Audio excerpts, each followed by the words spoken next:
Good afternoon, everyone. I'm Tamika Brown-Nagan, Dean of the Radcliffe Institute for Advanced Study at Harvard University. I'm pleased to welcome you to the latest installment in our virtual Radcliffe discussion series exploring health equity in the time of COVID.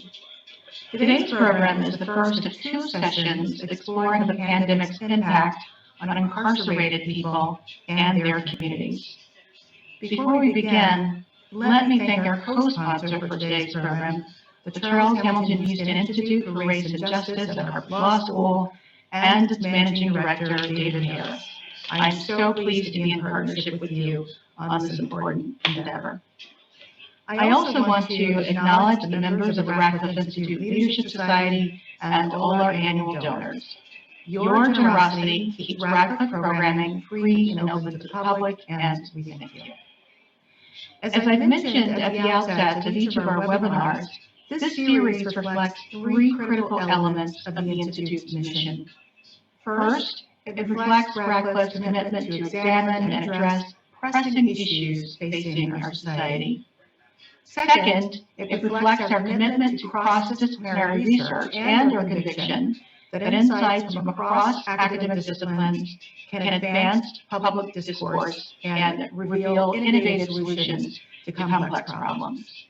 Third, and finally, this series reflects the Institute's commitment to equity and opportunity. We know that COVID-19 is disproportionately affecting vulnerable and marginalized communities, particularly communities of color. Together, we have a responsibility to examine the deficiencies that this crisis has revealed and exacerbated, and to help chart a more equitable way forward. This series is one part of our effort. Today, we turn our attention to the people and communities affected by incarceration in the United States. American prisons and jails were crowded and susceptible to outbreaks of disease long before COVID-19. Now, despite early warnings and compassionate releases in some states, many prisons and jails have become incubators of the virus. According to the Equal Justice Initiative, 7 of the 10 largest outbreaks in the United States have been at correctional facilities. The New York Times reports that at least 59,000 people have been infected with the virus in American jails and prisons, and due to low rates of testing, that is almost certainly an undercount. The virus spread has profound effects not only on incarcerated people themselves, but also for their communities. And these are disproportionately marginalized communities and communities of color. This fact takes on special salience today, as our nation struggles to reckon with long-standing racial injustice in the wake of yet another brutal and senseless police killing of an African-American man. This time, George Floyd. To explore these vital issues in greater depth and to help us envision solutions, we're joined this afternoon by distinguished experts who work directly with individuals, families, and communities impacted by incarceration. Gina Clayton-Johnson is Executive Director and founder of the SC Justice Group. Sophia Elijah is Executive Director of the Alliance of Families for Justice. Andrea James is founder of Families for Justice of Healing and Executive Director of the National Council for Incarcerated and Formerly Incarcerated Women and Girls. And Zach Morris is Executive Director of the Ella Baker Center for Human Rights. We're also joined by Delia Luna, who will moderate today's session. Delia is Clinical Professor of Law and Deputy Director of the Criminal Justice Institute at Harvard Law School. I'm so grateful to each of our speakers for being with us this afternoon, and now it's my pleasure to give the floor to Delia. Thank you.